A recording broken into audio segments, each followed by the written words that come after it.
하나님은 자기 백성들에게 늘 거룩을 강조하셨습니다. 레위기 11장 44절 45절 말씀에 보면 내가 거룩하니 너희도 거룩할지어다. 처음 하나님이 모세를 부르셨을 때 모세가 하나님은 알지 못하고 신기한 불꽃만 보면서 그 불꽃 향해서 나갔을 때에 하나님께서 모세에게 말씀하시기를 모세야 네가 선 땅은 거룩한 땅이니 네 발에서 신을 벗으라. 그렇게 말씀을 하셨어요. 역시 여호수아도 하나님의 사자 앞에 섰을 때에 나는 여호와의 군대 장관이다 라는 말씀을 주시고는 여호수아에게 네가 선 곳은 거룩한 땅이니 네 발에서 신을 벗으라 그렇게 말씀을 하셨어요. 우리 주님도 말씀을 가르치시면서 마태복음 5장 48절 말씀에 보면 하늘에 계신 너희 아버지의 온전하심 같이 너희도 온전하라 그렇게 말씀을 하셨습니다. 또 기도를 가르쳐 주실 때도 마태복음 6장 9절에 보면 하늘에 계신 우리 아버지여 이름이 거룩히 여김을 받으시오며 그 이름이 거룩히 여김을 받으시도록 하려면 성도들이 거룩한 삶을 살아야만 됩니다. 거룩한 삶이라고 하면 사람들은 자꾸만 어떤 그 모양을 취하면 되지 않느냐라는 잘못된 생각들을 많이 합니다. 그래서 지금도 보면 천주교에서 빗나간 천주교죠. 기독교에서 빗나간 천주교에서 그들의 성직자라고 하는 사람들은 사람들 앞에 설 때 모자를 쓰고 또 띠를 두르고 그리고 가운을 입고 또 신분이 높다고 여겨지는 사람마다 다 손에 이렇게 지팡이를 하나씩 잡고 그렇게 합니다. 그렇게 하면 거룩한 줄 알고 그리고 느릿느릿 걸으면서 손 모양도 또 특이하게 하기도 하고 그렇게 합니다. 그게 거룩한 줄로 생각을 합니다. 속은 거룩하지 않고 하나님의 말씀을 따르지도 않으면서 겉으로 이제 그렇게 하면 거룩한 채 하는 건데 그것은 오히려 하나님 앞에서 거짓의 죄를 더할 뿐입니다. 하나님께서는 뭘 강조하셨느냐면 너희 마음, 너희 삶이 거룩해져야 된다. 이렇게 가르쳐 주시죠. 그래서 삶이 거룩해지려면 하나님이 주신 은혜가 무엇인지 알아줘야 됩니다. 말씀을 전할 때마다 여러분들에게 항상 강조합니다만 말씀은 그냥 읽고 스쳐 지나가는 것도 아니고 그냥 단순하게 외우는 것도 아닙니다. 자꾸 생각해야 됩니다.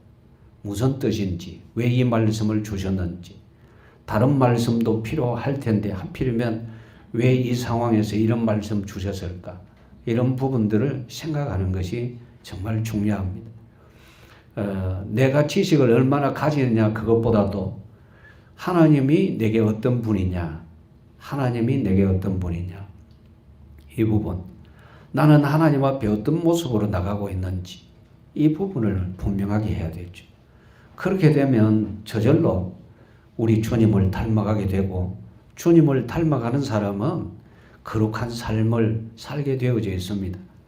내가 그렇게 모양으로 나는 이렇게 해서 거룩해져야지 그건 아닙니다. 물론 구약시대에 특히 하나님께서 이스라엘 백성을 애굽에서 이끌어내시고 시내산 아래에서 말씀을 주시고 또 제사의 특별한 제도를 주시면서 제사장을 세우셔서 제사장은 이렇게 해라 라고 명령을 하셨는데 사람들은 주로 겉모습을 보게 되죠. 그래서 그 겉모습 속에서 대단한 줄로 착각들을 하게 됩니다. 그런데 이때까지 여러분들이 말씀을 보고 들으신 대로 중요한 것은 그 뜻이잖아요. 머리에 모자를 썼는데 관이라고 그럽니다. 모자라고 한 거예요. 그건 관이라고 그러는데 그것은 그리스도를 상징하는 것이었고 속옷도 그리스도를 상징하고 겉옷도 그리스도를 상징하고 또 허리에 매는 띠도 그리스도를 상징하고 모두 다 처음부터 끝까지 다 그리스도를 상징하는 것이었어요. 무슨 얘기냐면 신약 성경의 표현대로 하면 그리스도로 옷 입고 그리스도로 옷 입고 또 다른 표현을 한다면 완전히 은혜로 치장하고 은혜로 치장하고 머리끝부터 발끝까지 우리 생각이나 행동이나 모든 부분들이 다 하나님의 은혜입니다. 이런 표현이 되어지도록 그렇게 하라는 겁니다. 그래서 먼저 그 부분이 되어져야 은혜가 무엇인지 알아져야 그때부터 거룩한 삶이 시작이 되어지는 거죠. 여러분, 교회 출석하는 것부터 신앙생활이 시작되는 것이 아니고 예수님을 나의 구주로 영접할 때부터 신앙생활이 시작입니다. 그래서 불신자들에게 전도할 때 제일 먼저 교회부터 오라고 하는 것은 진짜 넌센스입니다. 교회부터 오는 것이 아니라 거기서 예수님을 구주로 영접해야 됩니다. 예수님을 구주로 영접한 후 하나님의 자녀가 돼야 이제 예배가 되거든요. 그 다음에 영접한 후 교회로 오게 되는 거죠. 교회로 오면 그때부터 예배자로 하나님께 영광 돌리며 신앙생활이 점점 이제 발전해 가게 되는 겁니다. 여러분들을 통해서 그런 은혜의 역사가 많이 일어나기를 원합니다. 이제 이런 거룩한 삶을 살도록 하기 위해서 하나님께서는 자기 백성들에게 계속 은혜를 주시면서 이거 은혜다 알겠느냐 그렇게 하십니다. 은혜를 주시면서 이게 내가 네게 베푸는 은혜다 알겠느냐. 우리는 생활의 모든 부분을 보면서 이것도 하나님 은혜, 이것도 하나님 은혜, 이것도 하나님 은혜 자꾸 이렇게 할 줄 알아야 됩니다. 여러분들이 불신자들이 쓰는 용어들은 텔레비전대로 안 써야 됩니다. 불신자들이 많이 쓰는 용어가 뭐냐면 다행이다. 참 다행이다. 그런데 신자들이 이 말을 많이 쓰고 목사님들도 이런 말을 많이 씁니다. 다행이다. 이 말을 진짜 많이 써요. 다행이다가 아니고 은혜입니다. 하나님의 은혜로.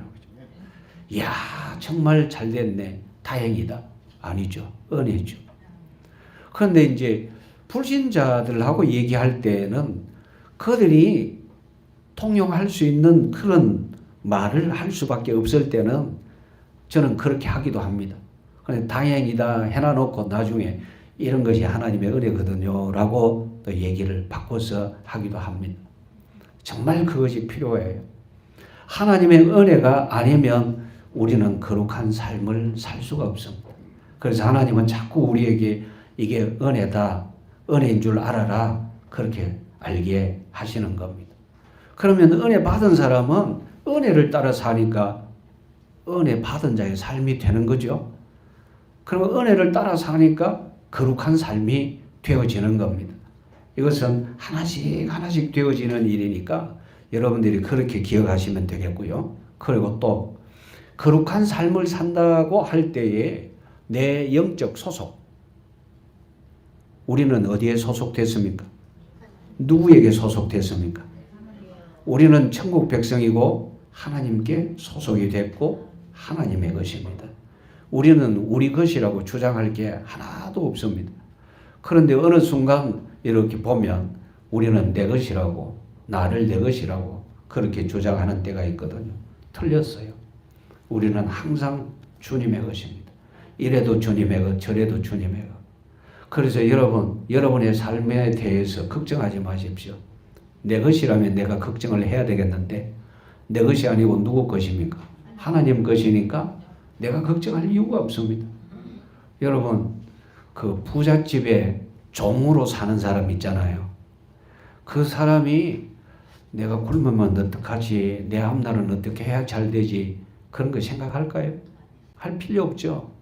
왜냐하면 주인이 부자인데 주인 집에 붙어 있는 동안에는 전혀 먹고 사는 일에는 뭐 걱정할 것 하나도 없습니다. 주인만 잘 섬기면 주인이 아낌없이 이 종에게 다 배려해 줄 것이니까요. 우리는 단순한 종이 아니고 하나님의 자녀입니다. 하나님이 책임져 주시잖아요. 우리가 잘못되면 우리가 걱정할 게 아니고 하나님이 걱정하셔야 되겠죠. 그런데 하나님은 걱정하시는 분입니까? 아니죠. 하나님은 어떤 분이냐? 전능하십니다. 하나님은 모든 거 다 가지셨습니다. 이제 며칠 전에 미국 대통령이 조금 엉뚱한 소리를 했더라고요. 그 어떤 엉뚱한 소리를 했느냐? 한 부자 보고 가리켜 말하기를 저 사람은 하나님보다 돈 더 많이 벌었다 이랬어요. 그게 말이 가능합니까? 아니요. 절대로 아니죠. 예, 그만큼 그 사람이 불법을 저질렀고 세금을 이렇게 포탈했다는 그런 식으로 얘기를 한 겁니다. 하나님보다 돈 더 많이 벌었대요. 그럴 수가 없습니다. 세상의 모든 건 누구 겁니까? 하나님 거. 그분이 나하고 어떤 관계입니까? 아버지. 말은 잘한다, 그죠? 네, 아버지라 하고 관계는 이렇다 하고. 그런데 이렇게 굉장한 아버지를 모시고 살아가는 내가 왜 그렇게 바락바락 애를 써가면서 세상 속에서 살려고 애를 쓰는지. 분명 그 하나님 앞에서 즐겁게 살아갈 수 있기를 원합니다. 우리는 하나님 것. 그래서 1절에서 6절 말씀에 보면 진영을 더럽히게 하지 말라. 진영을 더럽히게 하지 말라. 3절 보십시오. 3절. 같이 읽습니다. 남녀를 막론하고 다 진영 밖으로 내보내어 그들이 진영을 더럽히게 하지 말라. 내가 그 진영 가운데 거하느니라 하십니다. 3절 앞부분만 보고 남녀를 막론하고 이라면 이제 건강한 사람까지 다 내보내라 그런 식으로 보면 안 됩니다. 2절 말씀에 뭐라고 되어져 있습니까? 이스라엘 자손에게 명령을 하셨어요. 어떤 환자? 나병. 그 다음에 유출증. 그 다음에 죽음으로 부정하게 된 자. 이런 사람들을 남자든 여자든 다 진영 밖으로 내보내라. 왜 진영 밖으로 내보내라 그러냐? 3절 마지막에 그 진영 가운데 누가 계신대요? 여호와께서 진영 가운데 계신다. 그 진 가운데 계신다. 거룩하신 그분이 진영 가운데 계시는 겁니다. 다시 한 번 더 말씀드립니다. 출애굽기 3장 14절에 보면 하나님이 모세에게 그러셨죠. 네가 선 땅은 거룩한 땅이니 내 발에서 신을 벗으라. 거룩하신 분입니다. 창세기 17장 1절 말씀에 보면 하나님이 불신앙으로 살고 있는 아브라함에게 찾아오셔서 하신 말씀입니다. 아브라함이 왜 불신앙으로 살았을까요? 그 앞서서 창세기 16장을 보면 아브라함이 아이를 낳지 못하는 사라가 하는 말을 듣고 여종을 취해서 첩으로 삼아 자식을 낳았어요. 그 아들 이름이 이스마엘입니다. 그 이스마엘을 낳고 이스마엘을 보면서 즐거워하는 삶을 살 때 하나님께서는 그에게 나타내시지 않고 자그마치 14년 동안이나 가만히 계셨어요. 성경의 기록을 보면 그렇습니다. 내용을 보면 14년 동안이나 잠잠히 그냥 보고만 계셨던 그분이 아브라함이 더 이상 아이를 낳지 못하고 사라도 낳지 못한 그때 찾아오셔서 아브라함에게 하셨던 말씀이 창세기 17장 1절 말씀입니다.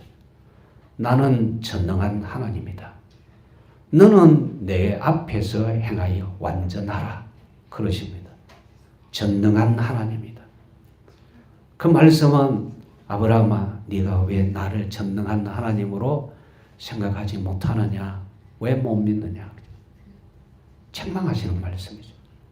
너는 내 앞에 행하여 완전하라. 완전하라. 그러십니다. 어떻게 해야 완전하게 하느냐? 믿으면. 하나님을 믿으면. 그게 완전해지는 겁니다. 우리 스스로 행동으로 완전해질 수 없습니다. 언제든지 우리는 주님 믿습니다. 하나님의 권능을 믿습니다. 그때 우리가 완전해지는 겁니다. 더 쉽게 얘기하자면 내가 주님 의지할 때 주님께 내 몸을 내 삶을 완전히 기댈 때 그때 우리가 완전해지는 겁니다. 그 전에는요 조금이라도 내가 힘을 쓰고 있다면 내 머리를 쓰고 있다면 그건 완전한 모습이 아닙니다. 하나님을 의지할 때 완전히 나를 맡길 때 그게 완전해지는 거예요. 하나님은 그걸 원하셨어요. 그 이후에 아브라함은 그 말씀을 들은 즉시 그 앞에 엎드렸죠. 그 후에는 하나님이 하시는 모든 말씀을 믿을 수밖에 없었는데 이유는요. 아브라함도 사라도 전혀 어떤 것도 할 수 없는 상황에서 하나님이 아들을 주셨는데 그 아들이 바로 이삭입니다. 그 뒤로는 아브라함이 불신앙을 안 하죠. 하나님 하면 무조건 예. 어떤 말씀을 하시더라도 예. 왜 그러냐? 하나님의 권능을 봤거든요. 한두 번 본 것이 아니라 완벽하신 하나님의 권능을 봤기 때문에 그렇다. 이제 내가 생각 안 해야지. 하나님의 권능을 따라 살아야지. 그렇게 합니다. 여러분, 하나님이 우리 마음 가운데 계심이 느껴지기를 원합니다. 믿어져야 되는 건 당연하고 이제 주님이 내 마음속에 계신다는 사실이 느껴지는 것. 이 영적 감각이 꼭 살아있어야 됩니다. 그래야 신앙생활이 제대로 되어지고 그래야 하나님을 의지하는 것이 진짜 되는 거예요. 내 안에 계신 주님, 기도할 때 그렇게 하십시오. 내 안에 계신 주님, 나와 함께 하신 주님, 늘 그렇게 기도하시기를 바랍니다. 두 번째, 진영을 더럽게 하는 것은 하나님께 범죄하는 행위입니다. 왜 진영을 더럽게 하는 것이 하나님께 범죄하는 행위인가? 이유는 하나님의 거룩함을 범하는 행위거든요. 하나님이 분명히 진영 가운데 계신다 그랬어요. 그런데 내가 그곳을 더럽게 한다. 그러면 거룩하신 하나님 앞에 내가 잘못된 모습 아니겠어요? 그렇게 하지 말라는 거예요. 그래서 우리가 기억해야 될 말씀, 고린도전서 3장 16절 말씀에 보면 우리 몸을 뭐라고 했습니까? 성전이라 했죠. 왜요? 성령이 계시기 때문에 너희 가운데 거하심을 알지 못하느냐. 그런데 내 안에 계신 성령을 욕되게 하면 하나님은 그 사람을 멸하시리라 그랬어요.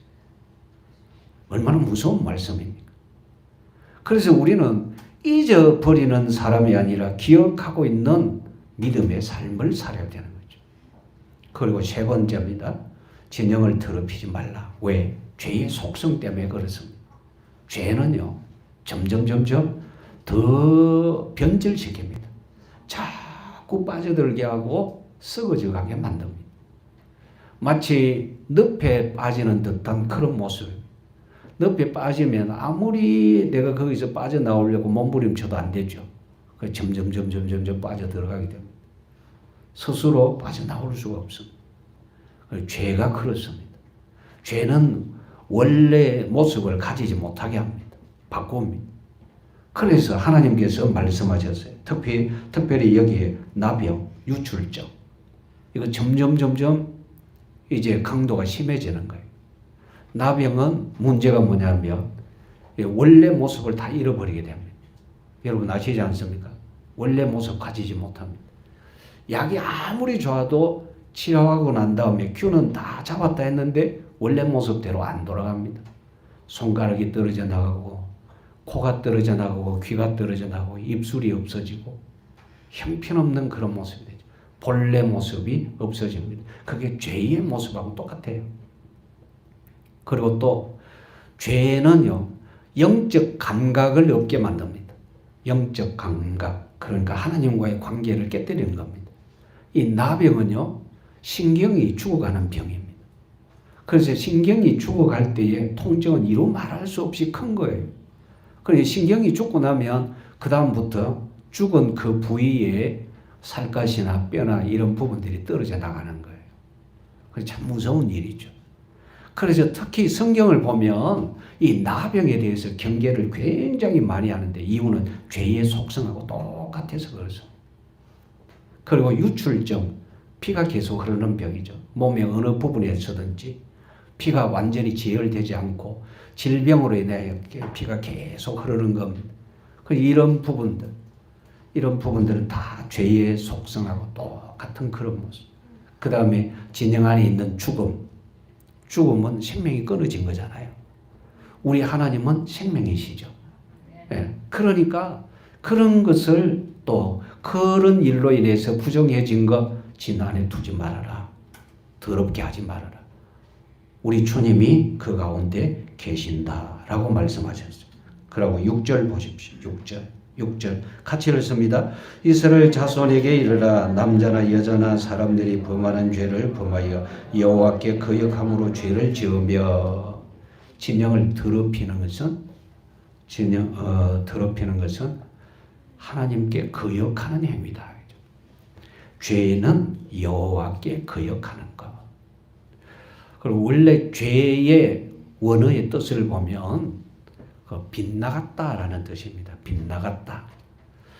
활을 쏠 때 관역이 있잖아요. 그러면 정중앙에 맞추든지 하여튼 표적을 맞추든지 맞춰야 돼요. 활을 쐈다면. 그렇죠? 그런데 거기에서 표적을 맞추지 못하고 완전히 빗나가 버리는 그걸 죄라 그럽니다. 하나님의 백성이 하나님의 말씀을 따라 움직여야 되는데 말씀을 따라가지 못하고 빗나가 버리는 것. 그게 죄입니다.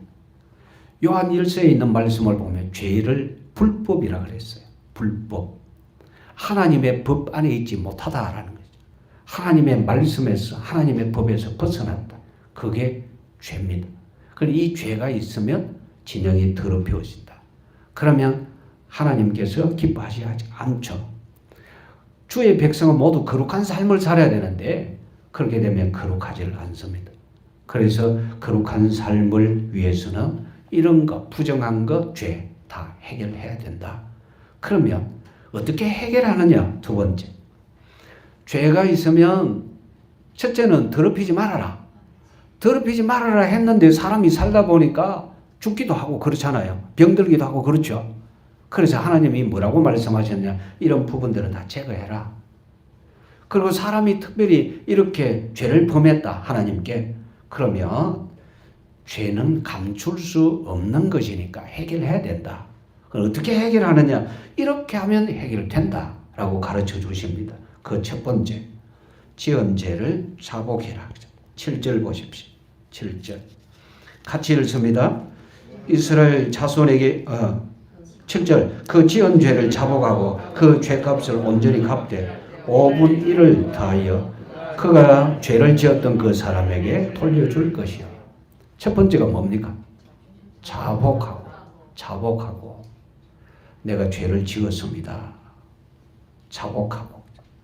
옛날에 우리나라에 그 죄인을 잡아다가 신문할 때 그 재판장이 그렇게 소리를 치죠. 네 죄를 네가 알렸다. 이실 짓고 하라. 이런 소리를 지르죠.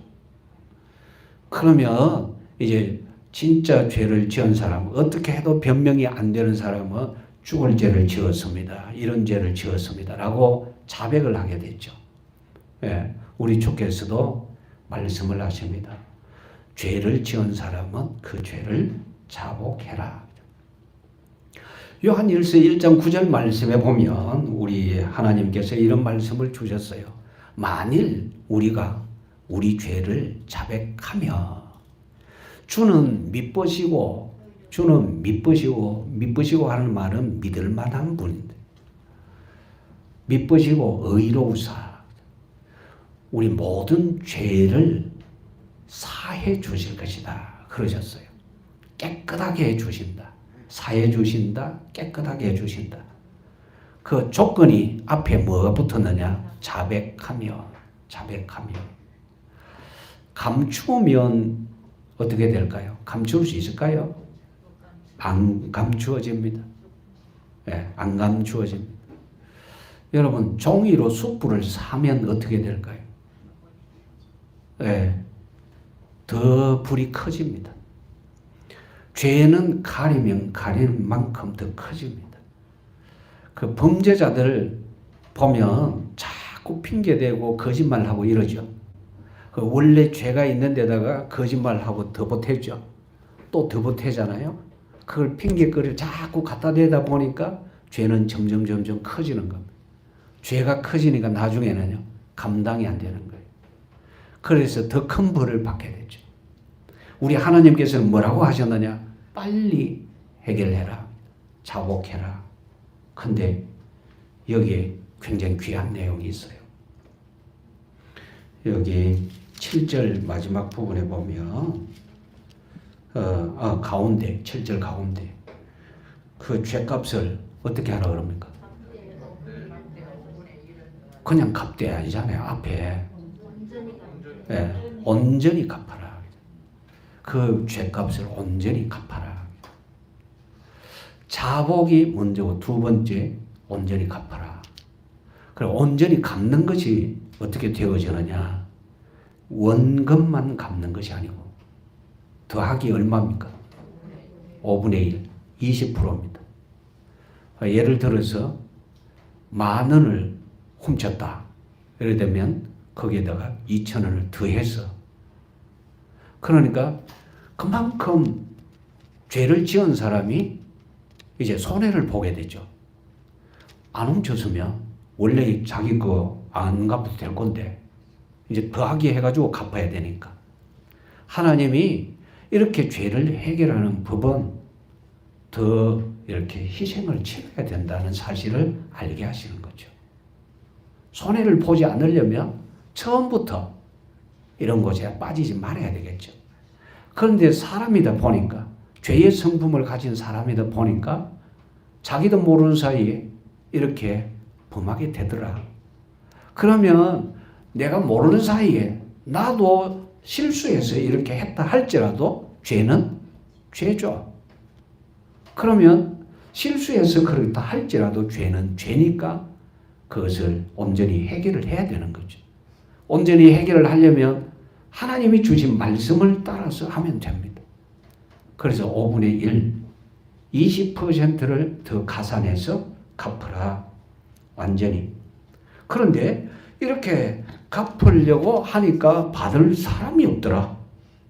받을 사람이 없더라. 그러면 어떻게 해야 되느냐? 8절 같이 읽습니다. 만일 죄값을 받을 만한 친척이 없으며 그 죄값을 여호와께 드려 제사장에게로 돌릴 것이니 이는 그를 위하여 속죄할 속죄의 순양과 함께 돌릴 것이니라. 야, 여러분 이거 잘 보십시오. 죄를 범하면요 범죄자에게는 손해가 막심하게 끼쳐집니다. 일단 갚기 위해서는 뭘부터 먼저 해야 되느냐? 원래의 모습에다가 5분의 1을 더했어요. 그것으로 끝나는 게 아닙니다. 하나님 앞에 속죄의 제사를 드려야 됩니다. 맞죠? 예, 8절 말씀에 그렇게 나옵니다. 죄값을 여호와께 드려 제사장에게로 돌릴 것이니 이는 그를 위하여 속죄할 속죄의 순양과 함께 돌릴 것이니 속죄해야 되니까 제물이 필요하잖아요. 순양 한 마리. 그러니까 죄를 범하니까 손해는 자꾸 늘어나게 되는 겁니다. 받을 사람이 없으면 친척이 없으면 누구한테 주라 그럽니까? 제사장, 여호와의 제사장께 돌려서 그 제사장이 취하도록 해라. 그러면 제사장이 취하면 그걸 가지고 있으면서 그냥 자기 배를 불리는 것이 아니라 그 백성을 위하여 기도하는 겁니다. 굉장히 중요하죠. 죄는 해결되어져야 됩니다. 죄가 해결되지 않고 그냥 있으면 어떻게 되느냐? 점점 더 부패해지고 그러면 죄가 있는 곳에 우리 주님이 함께 하시지를 않죠. 그 죄에 대해서는 하나님이 또 심판하시잖아요. 그러니까 여러모로 하나님이 주시는 은혜를 누리지 못하는 그런 상황에 놓이게 됩니다. 왜 하나님께서 이렇게 말씀하셨느냐? 자기 백성을 향하여 손해보지 말아라. 그래요. 우리가 주님을 향하지 아니하면 손해보는 일이 너무너무 많습니다. 많은 사람들이 망하고 난 다음에 깨지고 난 다음에 주여 하고 찾습니다. 여러분은 깨지기 전에 주님 찾을 수 있기를 원합니다. 항상 은혜 가운데서 살며 즐거워하는 삶이 되어지기를 원합니다. 마귀는 사람들에게 고통을 주고 그리고 멸망에 빠지기를 늘 유혹을 하는데 우리 성도들은 그렇게 되지 않기를 원합니다. 하나님께서 말씀을 주셨습니다. 이제 민수기 말씀을 본 지 그렇게 오래되지 않는데 제일 먼저 하나님께서 1장을 보면 인구조사하게 했죠. 그 인구조사할 때 뭘 알았습니까? 벌써 몇 주 돼가지고 다 잊어먹었죠. 그럼 묵상하지 않으면 그렇게 됩니다. 예. 그 묵상이 잘 안 되면 영상이라도 자주 보십시오. 자주 보면 다 있으니까. 그렇죠? 예, 다 녹화되어져 있으니까 그 영상을 보시면 됩니다. 하나님의 은혜. 인구 조사하면서 발견하는 것이 하나님의 은혜. 하나님이 어떻게 보호하셨는지, 어떻게 지키시고 인도해 주셨는지, 어떻게 번성하게 하셨는지 인구 조사를 통해서 다 봤잖아요. 그리고 하나님께서 이 백성을 어떻게 특별하게 구별하셨는지, 구별된 백성은 어떻게 살아야 되는지, 이런 부분들을 계속해서 보여주지 않습니까? 민수기는 그냥 백성들 숫자 세알리는 그것으로 끝나는 것이 아니고 하나님의 은혜를 헤아려 보라는 거죠. 여러분 찬송에도 그런 것 있잖아요. 받은 은혜 헤아려 봐라. 받은 복 자꾸 헤아려 보면 그 복이 얼마나 큰지 얼마나 많은지 그 사실을 알게 된다는 거죠. 사람들은 대체로 그렇습니다. 우리 성도들이 여러분뿐만 아니고 거의 대부분 다 예수님을 믿으면 예수님을 다 안다고 생각합니다. 여러분 예수님을 다 압니까? 한 10% 정도는 압니까? 10%도 몰라요. 1%도 아마 다 모를걸요. 그러면서 다 아는 채 합니다. 잘 안 믿으면서도 믿어주자. 그죠? 믿어주는 채 합니다. 믿어주기는요. 자기가 믿어야 되지. 분명히 그 은혜의 비밀에 눈이 밝아져야 돼요. 지식은, 주님을 아는 지식은 자꾸 쌓여져야 돼요. 그러려면 또 반복입니다. 말씀을 묵상해야 돼요. 묵상을 해야 알아져요. 묵상하지 않으면 몰라요. 하나님이 어떤 분인지 묵상하지 않으면 몰라요. 성경을 이렇게 읽다가 가만히 성경 전체 어떤 내용이지 하고 쭉 이렇게 이제 전체를 훑어보면 답이 딱 나와요. 하나님이 주인이시다. 그렇잖아요. 하나님이 주인이시다. 그러면 하나님이 무엇이 답답해서 이것을 크게 기록을 해가지고 사람들에게 자꾸 보게 했을까? 이유는 구원이잖아요. 그렇죠? 모든 사람들이 다 죄를 범해서 하나님의 영광에 이르지 못하는 상황이잖아요. 한 번 죽는 것은 사람에게 정하신 것이요. 후에는 뭐가 있어요? 심판이 있어요. 다 지옥으로 가야 될 이 인생을 주께서는 불쌍히 여기셨어요. 그것이 하나님의 사랑 아닙니까?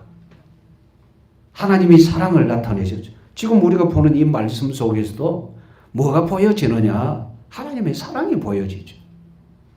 어떻게 보여졌느냐? 죄를 범하지 말아라. 너희들이 망하면 안 된다. 손해보지 말아라. 그 말씀이잖아요. 너희들이 거룩한 삶이 이루어져야 된다. 왜? 하나님 안에서 평안이 최고니까. 하나님의 백성이 자꾸 죄에 물들면 어떻게 되느냐? 망하는 길로 가잖아요. 궁극적으로는 망하지 말아라. 또 돌려서 얘기하면 받은 구원의 복을 누려라. 너희들이 은혜 받았지 않느냐? 빼앗기지 말아라. 빼앗기지 말라고 강조하시는 만큼 반대편 빼앗는 놈이 있다. 누가 빼앗습니까? 마귀가. 이건 잠도 안 잡니다. 휴가도 안 갑니다. 시도 때도 없이 공격을 해요. 우리는 조금만 피곤하면 쉬어야지. 졸음이 오면 자야지. 예배 시간이고 무엇이고 간에 졸음이 오면 자야지. 그럼 저절로 잠들기도 하고. 마귀가 좋아하는 건 뭡니까? 잘 자라 우리 아가 안 합니까? 그럼 속지 말아야 되는 거죠.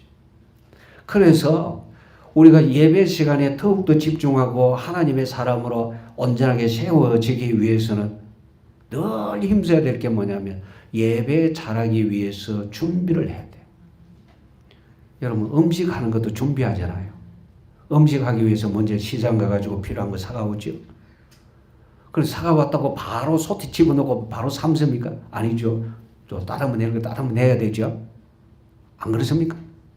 밥 할 때도 애따 모르겠다 하고 막 그 살푸대에서 푹 바로 소티 집어넣고 휙 돌려가지고 덜그덕 해가지고 뭐 그렇게 합니까?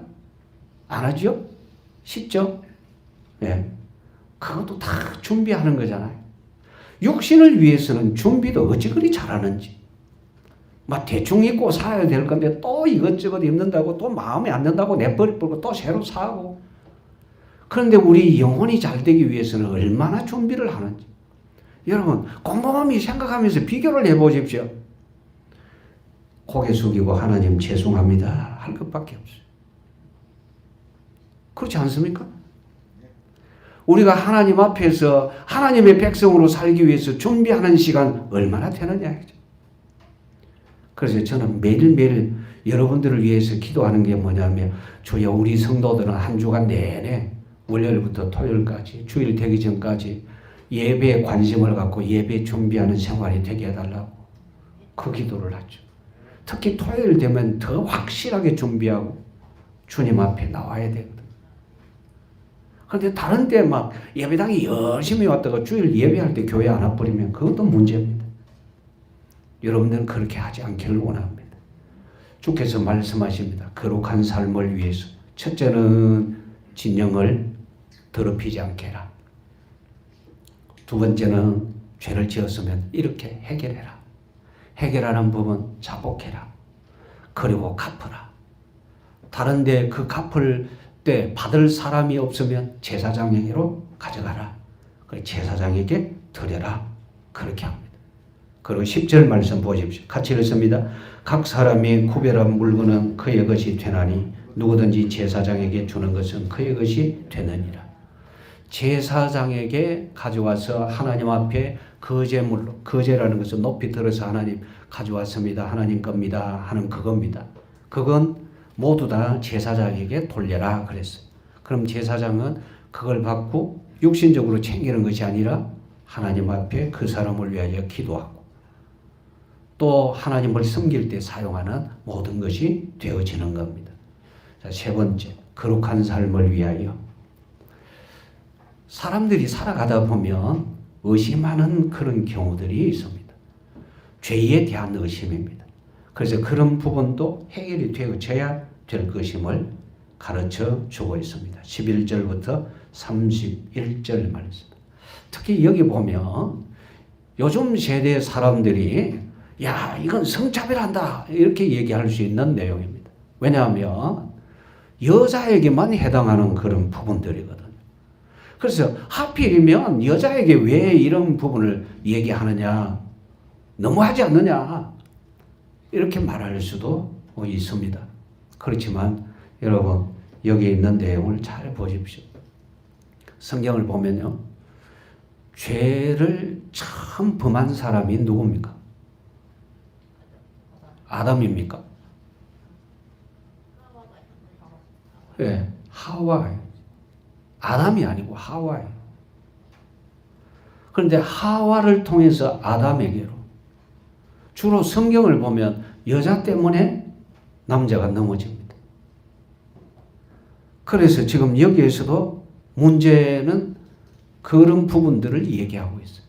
그럼 왜 그렇게 되어지느냐? 여자가 약해서 그래요. 연약하다.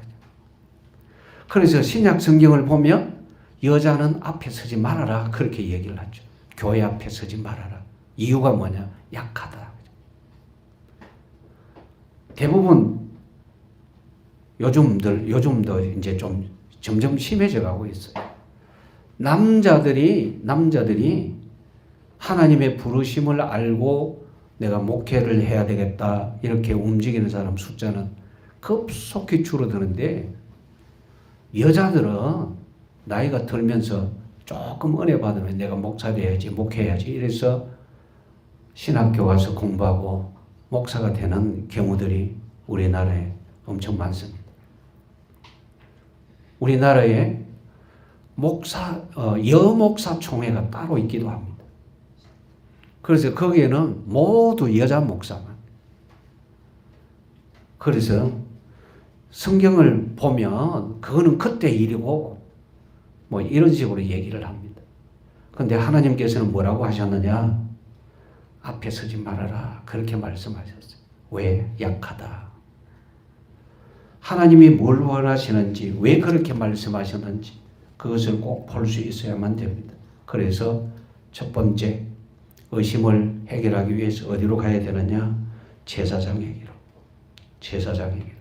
자, 12절 보십시오. 같이 읽습니다. 이스라엘 자손에게 말하여 그들에게 이르라. 만일 어떤 사람의 아내가 탈선하여 남편에게 신의를 저버렸고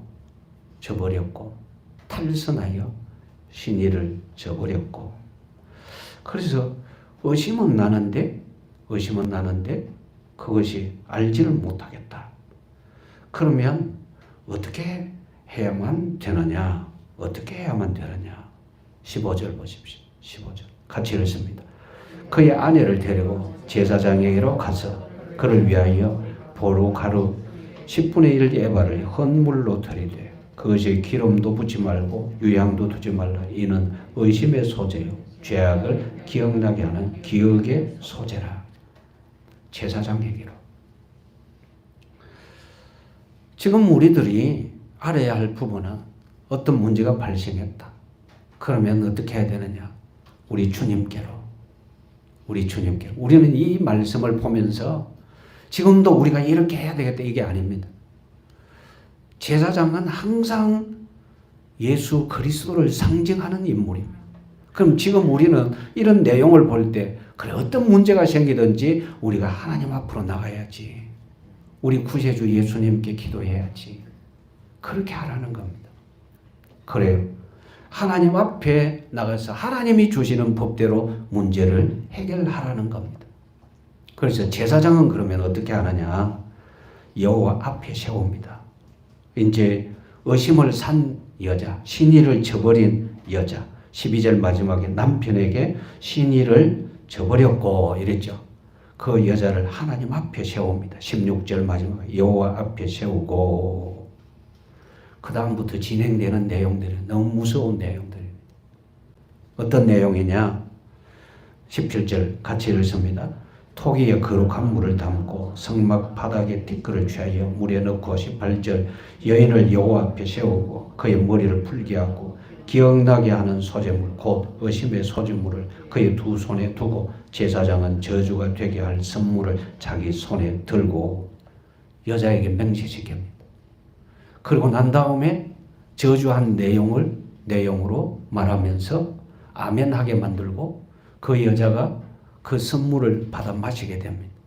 그 선물을 받아 마시게 되어졌을 때에 문제가 있으면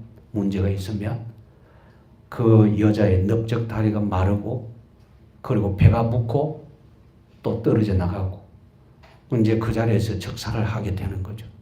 그러면 그것이 그 가문의 저주거리가 되는 거예요. 참 무서운 일이죠. 그래서 하나님께서 말씀하십니다. 이런 일에 빠지지 말아라. 왜 이런 말씀을 주셨느냐? 이렇게 탈선하게 되면 무서운 일이 벌어지게 된다. 자, 보십시오. 22절 같이 읽습니다. 이 저주가 되게 하는 이 물이 내 창자에 들어가서 내 배를 붓게 하고 내 넓적다리를 마르게 하리라 할 것이요 여인은 아멘 아멘 할지니라. 그런데 실제로 죄를 범했으면 이런 일이 벌어진다는 겁니다. 하나님 앞에서. 그래서 언제든지 하나님의 백성으로 살기 위해서 집중해라. 여기 이 내용은 남녀 차별하는 것이 아니라 하나님 앞에서 거룩해져야 된다. 가정도 지켜져야 된다. 그 부분을 말하고 있습니다. 그런데 사람들은 자꾸 엉뚱한 소리를 많이 다른 거죠. 이제 제가 목사로서 또 목사가 되기 전에도 이제 질문을 많이 받은 부분이 뭐냐면 술 마셔도 됩니까? 이런 부분. 그리고 요즘 보면 술 안 마시고 뭐 그 되는 게 있습니까? 뭐 툭 하면 뭐 음료수다 하고 막 이렇게 얘기를 하는데요. 그러면 마시면 안 된다라고 얘기해 줘야 될 사람은 주로 뭐라고 얘기하느냐면 술 취하지 말라 이는 방탕한 것이니 그 얘기를 잘하죠. 그런데 그렇게 대답하는 그 부분도 조금 부족해. 자, 하나님이 말씀하시는 것이 뭐냐면 또 여러분 잠언 성경에 보면 그런 말씀이 있잖아요. 너무너무 고민하고 고통스러워하고 염려에 빠진 사람에게 독주를 주라. 왜? 마시고 잊어버리도록. 그러면 그 사람은 마시고 잊어버리고 그 순간에 잊어버리겠죠. 그러면 깨고 나면 또 뭐라 합니까? 아이고 괴로워 안 되겠다 또 주라 이러겠죠. 그럼 또 마시게 되겠죠. 그러면 맨날 우째야 됩니까? 맨날 취해 있어야 되겠죠. 그래서 잠언 성경에 술 취한 자는 돛대 위에 누운 사람 같다. 저는 돛대 위에 못 누워봤어요. 그 배에도 제가 멀미해서 안 되거든요. 그러니까 맨날 흔들거리는 거예요. 정상적인 삶을 살지를 못하는 거예요. 그러니까 결국은 무슨 얘기입니까? 독주가 답이 아니죠. 누가 답이냐? 하나님이 답이죠. 모든 문제는 어디로 가야 되느냐? 하나님께로 가야 되죠. 그러면 세속의 여러 가지 일들에 물드는 크기에 어떻게 하면 내가 허락을 받아가지고 거리로 가야 되겠다 이게 아니고 하나님께로 가야 참 평안, 참 기쁨, 참 즐거움을 알게 된다는 거죠. 술 취하는 것이 아니라 성령에 취해야 되고 은혜에 취해야 되고 주님의 권능의 말씀에 취해야 되는 겁니다. 그 길로 달려갈 수 있기를 원합니다. 세 번째, 의심은 하나님의 법대로 해라. 절대로 사람의 방법으로 하지 말아라. 지금 이 말씀이 16절부터 22절의 말씀과 반복되는 말씀입니다. 좀 더 분명하게 이렇게 해라. 그런데 자 여러분 보십시오. 28절 같이 읽습니다. 그러나 여인이 더럽힌 일이 없고 정결하며 해를 받지 않고 임신하리라. 아이를 낳게 된다. 그러니까 아이를 낳는 것은 하나님의 선물이다. 원래 정결했던 여자였다. 그래서 하나님이 정결했다라고 주시는 사인으로 아이를 낳게 하시는 겁니다. 참 신기한 부분이죠. 하나님은 이렇게 은혜의 선물을 주시는 겁니다. 마지막으로 네 번째, 의심을 해결하는 법은 하나님 앞에서 해라. 하나님 앞에서. 같이 읽습니다. 29절. 이는 의심의 법이니 아내가 그의 남편을 두고 탈선하여 더럽힌 때나 30절 또는 그 남편이 의심이 생겨서 자기 아내를 의심할 때에 여인을 여호와 앞에 두고 제사장이 이 법대로 행할 것이라. 31절 남편은 무죄할 것이요 여인은 죄가 있으면 당하리라. 여인은 죄가 없으면 당하지 아니하리라. 이렇게 되겠죠. 예, 죄가 있으면 드러나게 되고 죄가 없으면 당하지 않게 됩니다. 중요한 것은 다시 말씀드립니다. 남녀 성차별이 아니라 하나님 앞에서 거룩한 삶을 살기 위해서 모든 사람이 힘써야 된다는 것을 알려주시는 말씀입니다. 죄는 감출 수가 없습니다. 그래서 죄를 지으면 자백하라. 이렇게 하나님의 법을 따라 해결받으라. 어떤 일이든지 문제가 생기면 하나님 앞으로 움직여라. 얼마나 중요한 말씀입니까? 우리 주님께로 나오면 주께서 해결하십니다. 여러분 삶 속에서 보면은 우리가 살아가는 세상이 죄 많은 세상이기 때문에 이 죄 많은 세상에 우리가 소망을 두고 살아서는 안 되잖아요. 또 이 죄 많은 세상은 우리 집이 아닙니다. 우리 집은 영원한 천국입니다. 틀림없잖아요. 죄 많은 세상은 우리 집이 아니고 우리의 집은 영원한 천국입니다. 영원한 천국에 들어갈 사람들이 어떻게 살아야 되느냐? 천국 백성답게 살아야 된다. 그래서 천국 백성답게 사는 그것이 죄를 멀리하는 거룩한 삶. 죄를 멀리하는 것은 하나님을 가까이 하는 생활. 여러분의 생활의 모든 부분이 언제든지 하나님을 가까이 하는 그 복을 온전하게 누릴 수 있기를 주님의 이름으로 축원합니다.